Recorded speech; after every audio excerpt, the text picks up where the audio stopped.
TIFU by kissing a girl in a psych ward. Alt account BTW. Also, sorry for any confusion I make typing this. I try to keep my stories short, so I will leave out a bit of details. So, this happened a while ago actually. 17M. Remember the exact day I was admitted to the psych ward. It was the day after New Year's. Great start to the year. I won't mention how I ended up in a mental hospital, but I will hint that it involves drug use. Also, just so you guys know, a psych ward isn't what it's like in the movies. It's actually rather chill, and I personally found it a good place to express myself and be a better person than I was beforehand. I recommend it highly if you feel like you ever feel like you're on the edge. Anyway, after about 2 days of being there and surprisingly making a lot of mentally ill friends, I meet a girl, 16, let's call her Ashley. Going into the psych ward, Ashley was the first person to catch my eye. She was extremely attractive and very friendly. After getting to talk to her, we would talk every day constantly, and I ended up asking for her Instagram on the both of our last days at the psych ward. While waiting for our rides, I remember Ashley asking straight up, "Do you want to kiss?" At first I thought she was trolling, so I laughed and told her to stop playing. She told me she was serious, while adding a smirk to her face. I was still suspicious, so I told her to lean in first. She did, so I decided to as well, and to my surprise, we ended up kissing. The first kiss was short and more of a puck. Then we kissed again, and then it turned into a makeout session. Keep in mind, we are still in the psych ward, just in an area where there are no cameras or nurses watching. Then after a few minutes of kissing, I heard my name be yelled by one of the nurses saying my mom was here. So I awkwardly waved to her goodbye and excitedly skipped to my freedom while saying goodbye to my other mentally ill friends. So, I'm out the psych ward. I feel good, and everything is good, but I ended up forgetting Ashley's Instagram, so I didn't bother to try and look for her. So, a week passed, and I'm in school when suddenly I get called to the office. My mom is here to pick me up. I ask her why she came unannounced, and she told me a detective had called her and left her a voicemail telling me to come to the town name police department to talk about something that happened at the mental hospital I was issued at.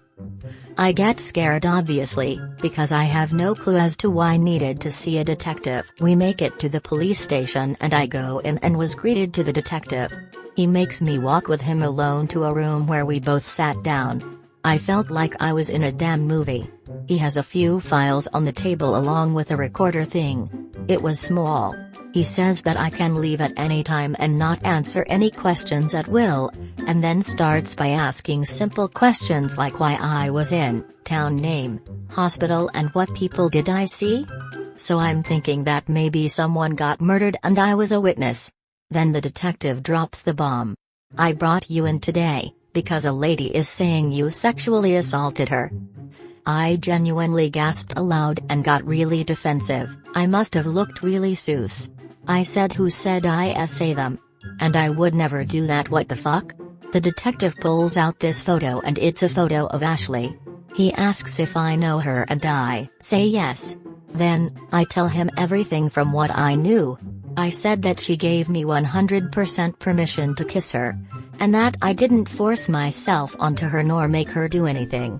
She was the one that asked first and leaned in first. I thought to myself, how could she do this to me? The first week I get out of psych ward and now I'm instantly being accused of sexually assault?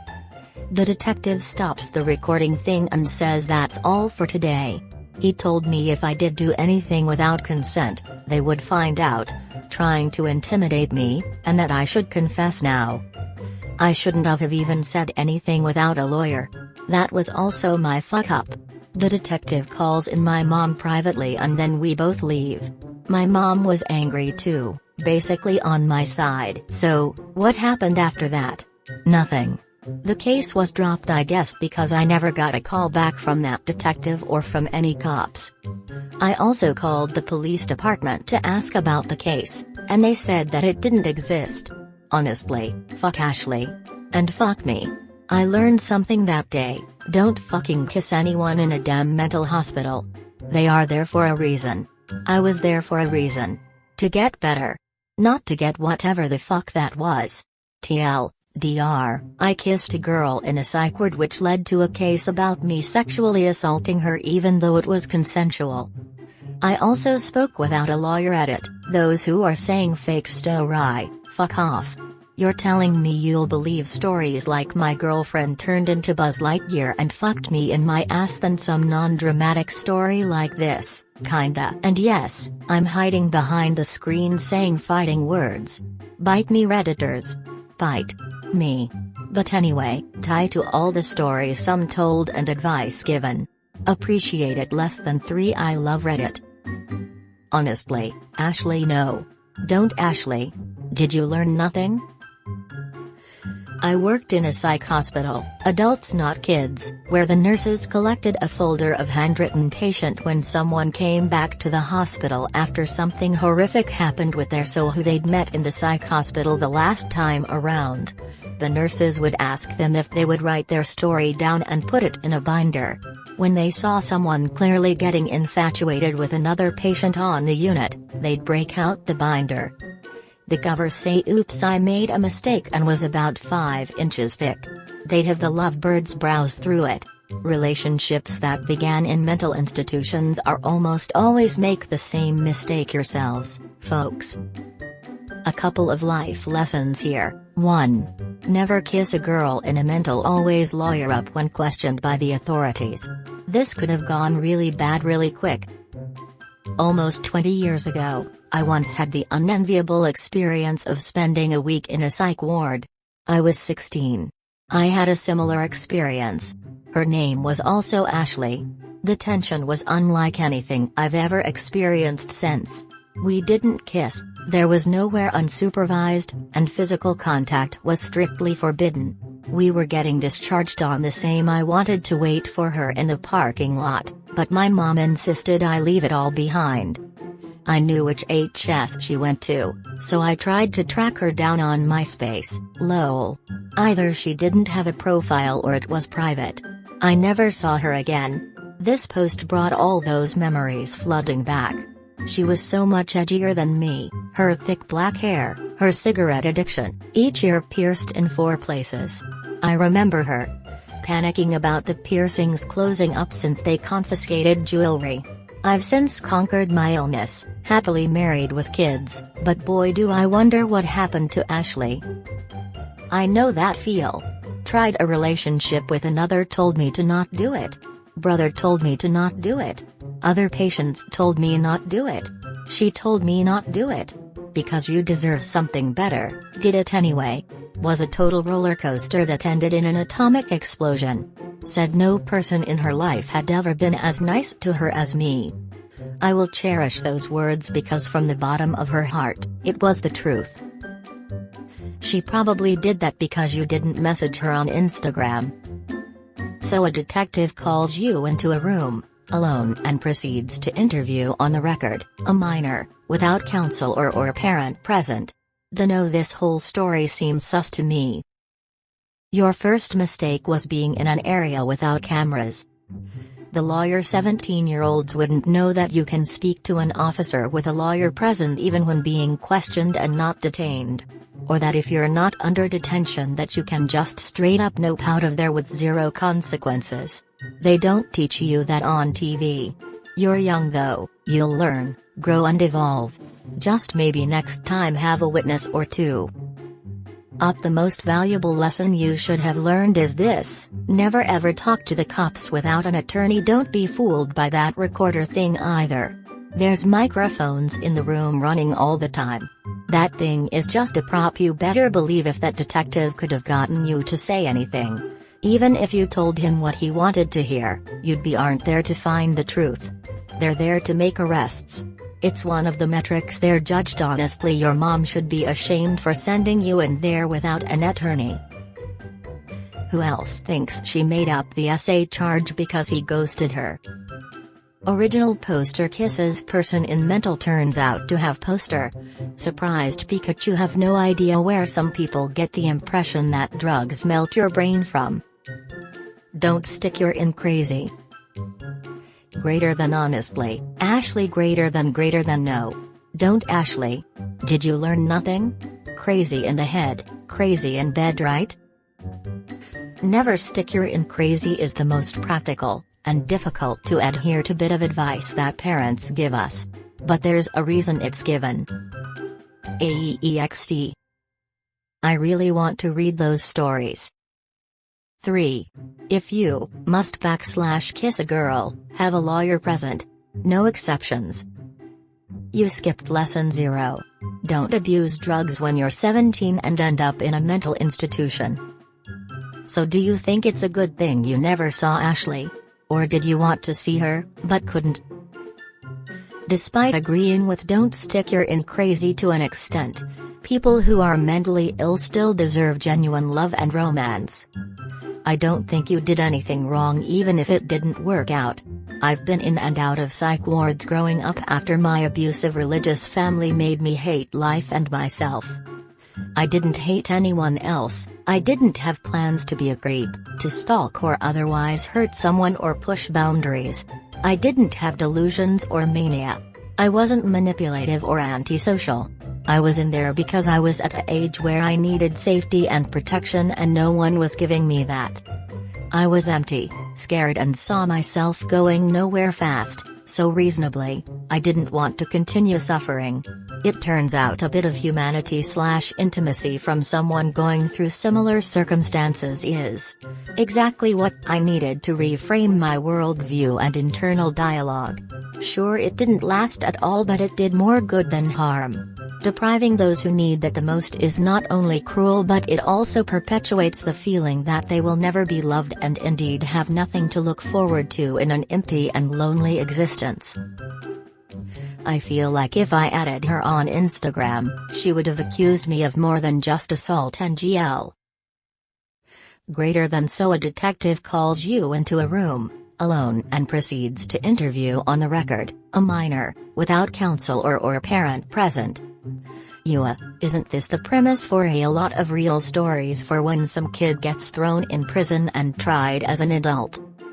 Brendan was 16, Corey of the Central Park 5 was 16. These are just the incidents we know about because the media popularized them. In these incidents, the kid's parents weren't even aware. While in Op's incident, his mom perhaps foolishly signed off on the kid talking to the detectives. Probably because of some undeserved trust in law enforcement, but sight unseen. Op's incident sounds more believable than the real incidents referenced. Probably happens a lot more frequently than you realize. There are no cameras or nurses, definitely not how that works. He wasn't detained, so no Miranda rights or lawyer required. His mom has also consented to him being interviewed alone. The officers specifically told him he was free to leave, so he could not make a case he was being is 100% legal.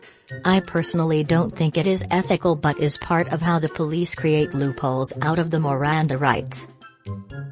I'm upvoting you for writing out the words original poster. I don't think I have ever seen anything other than Op on Reddit. And it was funny. In my experience, not really.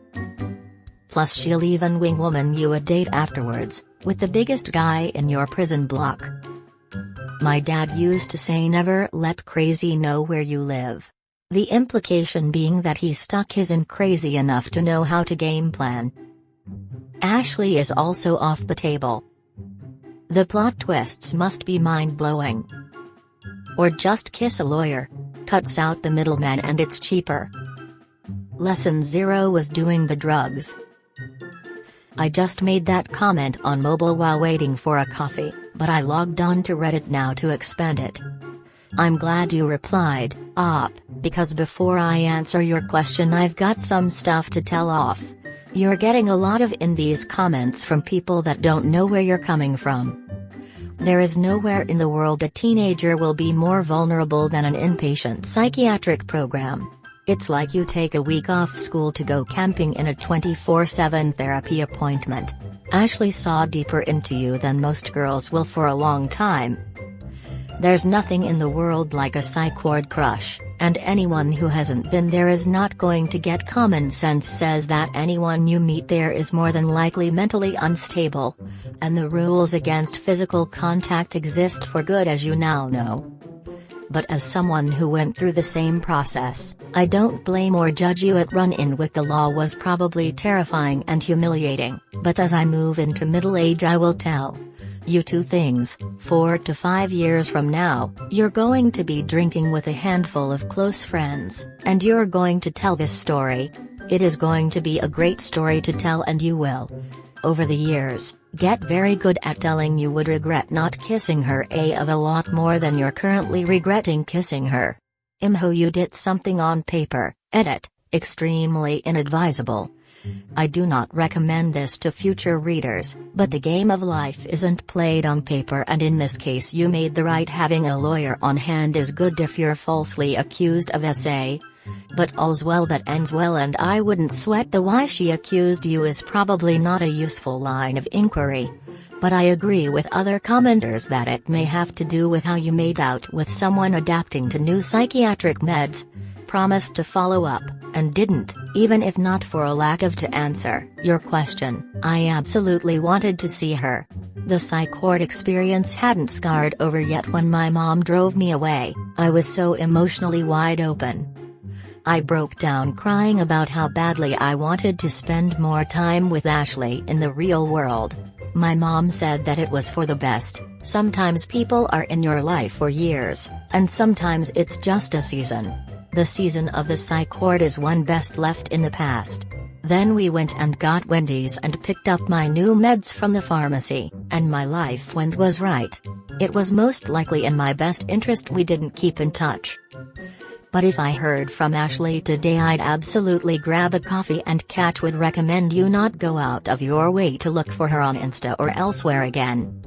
I also would bet $100 you'll try at some point, and if you're lucky you'll come up short again.